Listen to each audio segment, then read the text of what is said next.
start off the question I'm sure everyone else wants to ask. Toninato, what's his status, and is he going to be available this weekend? I don't think that we're quite sure if he's going to be available. He obviously didn't practice today, but with a guy like him, we're pretty cautious in how things go. There's still a huge part of our season left, and hopefully a season after the season left. So we got to be careful in how we approach Don's injury. The way Jared Thomas stepped up and played with that top line on Saturday. Just how big was that to see a kid step in there for an injured player like Toninato? I think it's big for Jared because I think we expect it. He was recruited here for a reason. He's got that kind of skill to play on top lines. Obviously, there were some things he had to work through as a rookie in the league to learn the league and how hard it is every night. But, accolades to him that he stepped up and he did what he was supposed to and did what we thought he could do. How much confidence do you have if Dom's got to be out for a little bit to have Jared on that top line with IFL? We got confidence in all our players. They're, like I said, they're here for a reason. I'm proud of him for what he's accomplished. He comes to rink every day trying to get better, and obviously it showed that he has gotten better all year. We talked to Scott and a couple of guys on Saturday night about how the whole team kind of was there pitching offense for you guys this weekend. How important is that going into NCAA play for the rest of this year, where it's going to be really tough competition for you guys? Well, I think that last weekend was tough competition too. I think it's how we approached the game, and I think it's how some guys executed some things we were asking them to do that. We've played like that against some NCHC teams. I don't want to discredit anything Northern Michigan was doing. I'm just going to give credit to our guys handling the puck and actually having the puck. And the more you have it, the more opportunities you have if you do things right away from the puck. And that's what we're most proud of our guys for. Some things that we tried to clean up from Friday to Saturday. I thought they really worked hard on that part of the game plan and going forward, and then obviously helped them score some goals. So hopefully we can take that into this weekend. No secret that St. Cloud struggled offensively first half of the year, but they've ripped off 22 goals in the last 4 games. Just talk about the challenges that a team like that, they've got some high-end skill that you face with a team like that coming in here. I think that a lot of St. Cloud's struggles beginning of the year might have had to do with goaltending, where they did score some goals and they really didn't get any stops. But obviously Lindgren's playing well. We all know that they have an offensively powerful team.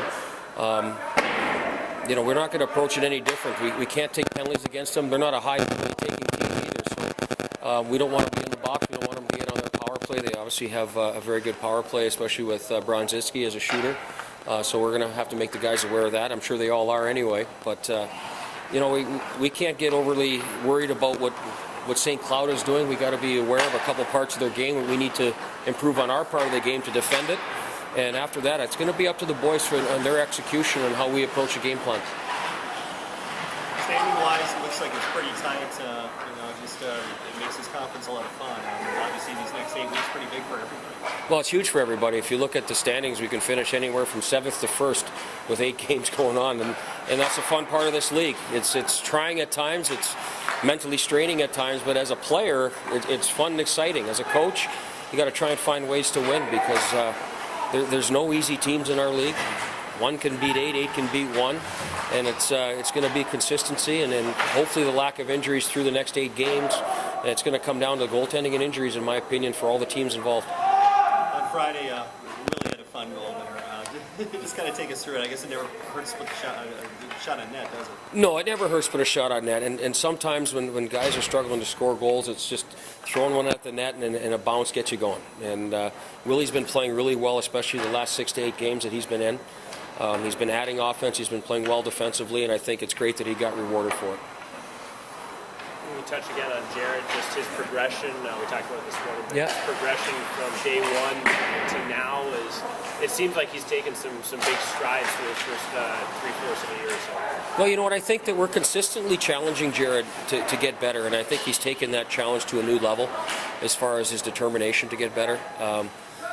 We all know he's going to be a good hockey player, and as coaches, you want them to get as good as they can be as fast as possible to help your hockey team. With some kids, sometimes it's a little longer process because the league is hard. And Jared's a top 6 type player that didn't always get top 6 type minutes. And that's part of the process for young kids in our league and young kids in any team in the league. So I think he's taken that, maybe sometimes he's been a little disappointed in his game and we've let him know about it, and sometimes that he's taken another step because of it, and I think that shows a little bit more maturity, and you can see the maturity of his game. His face-offs have been better, his recoveries have been better. So if we go down through some statistical things, everything that from the beginning of the year to now has gotten better, and you can see it in his play. I touched on goaltending earlier. Yep. Being the key to you guys, to any team winning the conference here. So having Matt come in on Saturday and play as well as he did, does that kind of help you guys feel comfortable with the situation and know that if Kaz has an issue, or you guys have options there? We always had options. And our job is to play who we feel will give us the best chance to win. And if one guy's struggling, we have zero issue with putting another guy in. And I think that's the beauty of our team. You saw it with Dom being out and Jared playing. It works out well when you have great competition within a team for ice time and position-wise get to play.